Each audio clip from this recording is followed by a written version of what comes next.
Today we're going over the 9.10 refines for Fire Emblem Heroes. In part 1 we're going to recover Yanfei, Tatiana, Charlotte, and Yuri. In part 2 we have Dual Leaf and Thesacredspear, plus remixes from Mythic Arval and Legendary Ninian. First up, Yanfei is one of the many speedy sword infantry heroic rail units, and his Carnage Amatsu came with distant counter and dodge. Let's see what upgrades he got. Besides DC, Yanfei gets plus 3 speed. Previously his dodge condition required him to be so low that is no longer the case.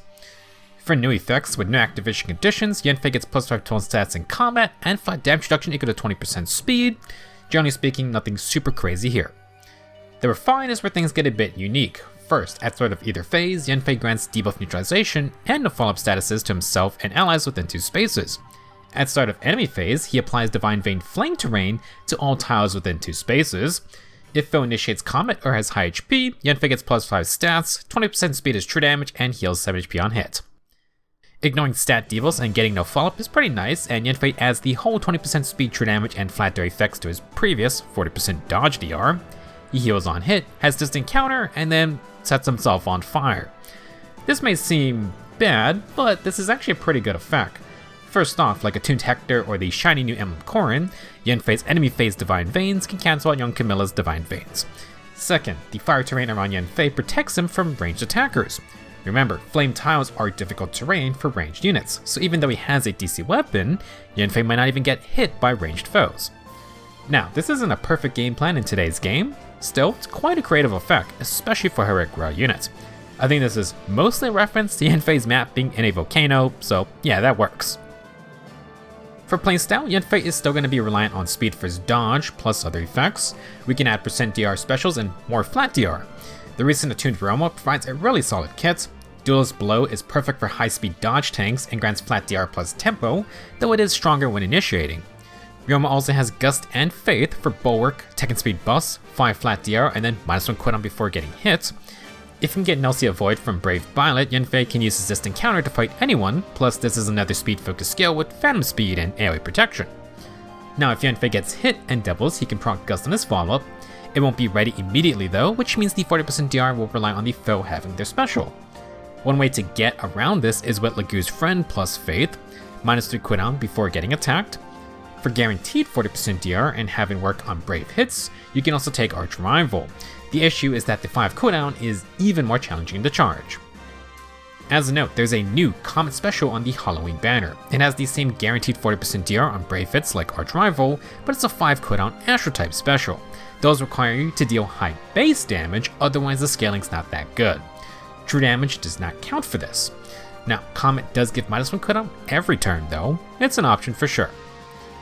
For other skills, Yanfei can use Lagu's Loyalty or Corrin's new pair-up to increase the speed roll for doubling. If you want more damage, Attack and Speed Hex Edge gives DR Piercing, Tempo 4 or Echo is another option for that. Fitness skills are good, but again, no slaying means cooldown charging is a bit tougher. Still, things like Potent Finish are good skills. For other cooldown perks, any times pulse variants can work. Pledge is nice, we have a ton of Tempest skills with cooldown effects. To replicate slaying, you can use Times Pulse Echo, though there are lots of other fun things like Nelsie Disrupt, Low, or Ryoma's Tumultuous Echo. All in all, Yanfei can be a fun distant counter unit, but his actual combat won't be anything super special, especially compared to the 5-star Swordmasters. Still, his support perks are nice, and the self-flame tiles are actually kinda neat. I do wonder if we'll start to see more of these type of effects, especially since Emblem Corrin is now here. Next up, the 3 to 4-star demote, Refine, is for Tatiana. She's a blue infantry mage with decent attack and res. Tatiana gets a new weapon called Saintship Tome. For allies within 3 rows or columns, Tatiana gives them plus 5 attack and res, the full loyalty effect, and heals 7 HP after combat. Now if within 3 spaces of an ally, Tatiana gets plus 5 total stats, the same low and after combat healing effects, plus she gets 7 flat DR and a free follow-up attack. So far we got a hybrid support tome with some simple stat focus / healing effects. A free follow-up is nice if you don't want to invest in speed. For the refine part, if above 25% HP, Tatiana gets another plus 5 stats, she deals true damage equal to 20% res, and gets -1 cooldown before first attack in combat. True damage, flat DR, and preempt pulse. All we're missing is slaying, and you kinda just have an arcane weapon. Now if you want more stats and cooldown, you may just want Arcane Medusa. Saintship's Tome will have better support perks, although plus 5 attack and res, low, and 7 HP sustained healing isn't super special or anything. This weapon should be serviceable, but not really eye-catching. For playstyle, Tatiana has decent enough res that you can use the standard high-res mage debuffing build, stack flat res stats with steel or crystalline water, use that to activate Havoc, and ploy debuffs from long range. Now if you go at Pulse Deploy, then Tatiana gets -1 cooldown every turn. That can lead into an eventual DR Piercing Frost Moon or Ice Wall / Glacier Special Nuke. Havoc adds true damage as well.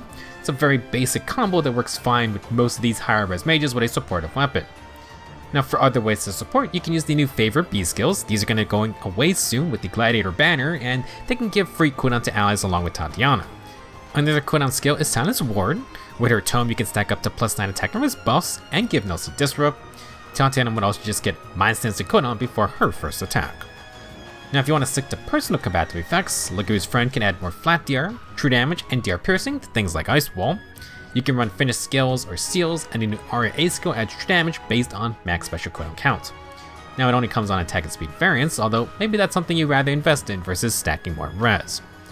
For attuned skills, Times Pulse, Tempo, and Nelson Disrupt are the usual suspects that are fine. You could use Attack with Echo. The warping effect would be pretty useful for things like setting up Favor. Now, I wouldn't say she's the best choice for it, but mages can get in on the percent DR and flat DR effects against brave hits. They can't use Arch Rival, but they can use the new Comet. Guaranteed 40% DR and works on 2 brave hits. Additionally, Pair Up 4 also gives better flat DR against brave attacks. Couple of extra options, though don't expect Tatiana to be tanking all those physical damage threats. Overall, not the best refine for Tatiana, but she can at least use those high-risk focus skills on with her partial support power.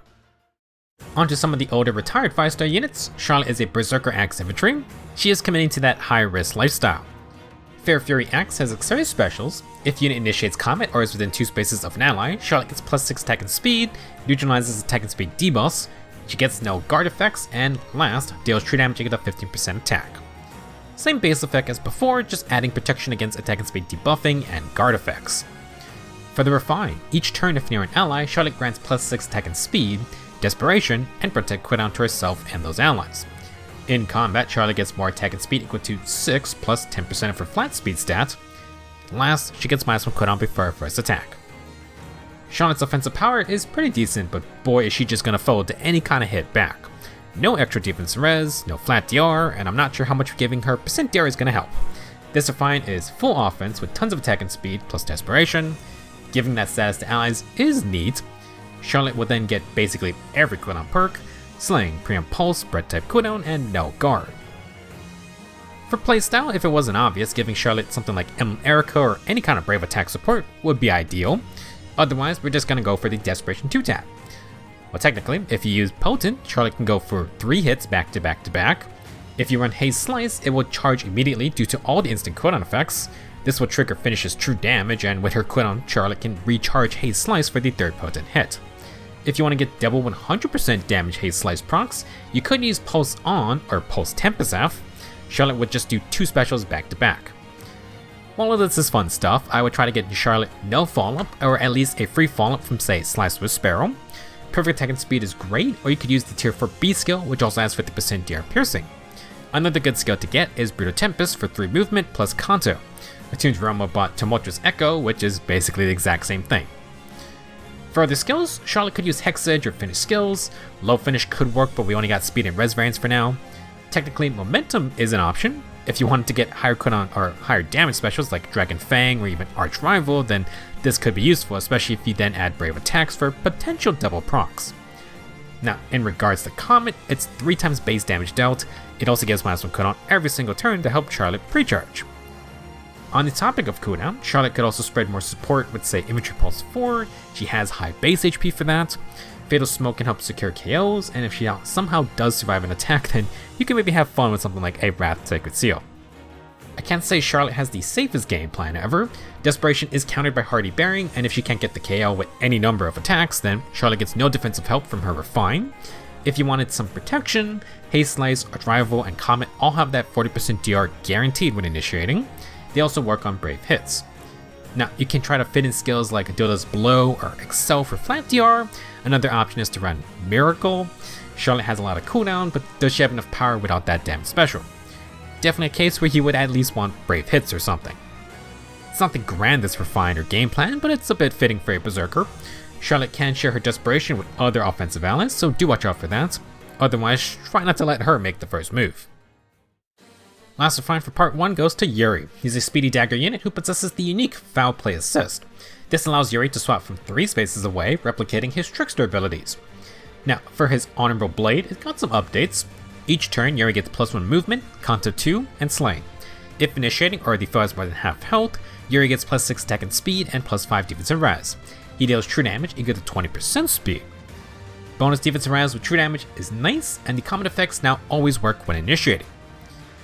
For the refine, allies within 3 rows or columns receive +5 attack and speed, -1 cooldown before their first attack, and when they initiate, their opponent has an offensive special, then inflict +1 cooldown on the enemy before their first attack. For himself, Yuri gets up to +11 to all stats if he has 3 allies within 3 rows or columns. He neutralizes enemy speed and defense field buffs and gets 7 flat DR. Last, Yuri then gets the preempt pulse and scowl effects of his support ability. For the most part, Yuri now has long range support for his team, which he can then get into position with via Foul Play. He has 3 movement with Kanto 2 to make lots of plays, and Yuri can provide cooldown for offensive and defensive purposes now. You can't go wrong with instant cooldown and then scowl with no res check, so it's nice, although this is a player phase only scowl.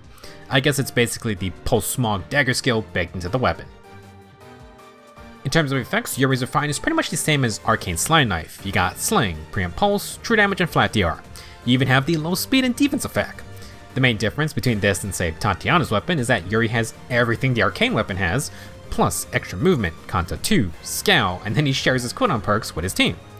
To further separate himself, Foul Play is completely unique to Yuri. Those Shadow Assist skills are similar, but depend on Kanto usage first. That being said, Summer Yuri got a Shadow Foul Play ability. Base Yuri can't replicate that, but you can still use Lookout C skills for the 2-space Shadow Swap. Yuri can Foul Play an ally, activate Kanto, then use Shadow Distance Swap. If you prefer a support angle, then Yuri can also use the favorite B skills for this. +6 attack and speed field buffs to stack with his refines +5 in combat. You got -1 cooldown to stack with the -1 instant cooldown. You then got empathy and 50% DR piercing. Yuri himself would get a ton of true damage, although that's going to be tougher to use without extra actions. Favor is going to be pretty solid just for the free cooldown. Unfortunately, if you plan to use Lookout Shadow Swap, that's not going to trigger Favor again since those are not counted as assist skills. For other supportive effects, Yuri can utilize Disarm Trap B skills, you got the full or potent variants, and Yuri has his Kanto to get away. We only have attack and defense link as a Sacred Seal, but that's another buffing option to use with Foul Play. In regards to combat, Yuri has Active Lookout for Desperation. His Summer ult brought Waylay, which is just a better perfect attack and speed for dagger units. It's a no follow-up and true damage A skill. Other options are Slice with Sparrow or Finish. If you wanted to pre-charge AoE specials, then you could do Life and Death for that flat attack. In the B slot, the Tier 4 no follow-up or Tempo are fine, and Speed Taker or Assassin's Strike can work for true damage. Yuri can continue to use Time's Pulse in the C slot or Sacred Seal slot. With a basic -1 cooldown from any source, Yuri can trigger lethality on his follow-up. Now for survivability, Yuri isn't crazy tanky, but at least he gets bonus defense res and Scowl, unlike Charlotte. For regular %DR, you can use Remote Sparrow. For unpierceable %DR on either phase, Yuri could use Arch Rival or that new common special. Arch Rival's Guard could be nice with Yuri's Scowl. Try to get Tempo for that full anti-special setup. If you wanted to stack Scowl effects, you could try Pulse Smog. Could be overkill, but it's an option. If you want to avoid any kind of counterattacks, Yuri could also use the old sweep skills. Not great for damage, but it could let him set up other debuffs, so just be annoying while he counters away after. All in all, these are fine for Yuri. Like his Summer ult, Yuri gets some support power on top the tricky Foul Play positioning. New effects like Favor or the Lookout Dagger skills can further enhance Yuri's support and mobility prowess. That would be it for the first group of refines for 9.10. Let me know your thoughts and have fun with the new refines. Next up in part 2, we're going to cover Dual Leaf, Mythic Arval, and Legendary Ninian. See you in the next video.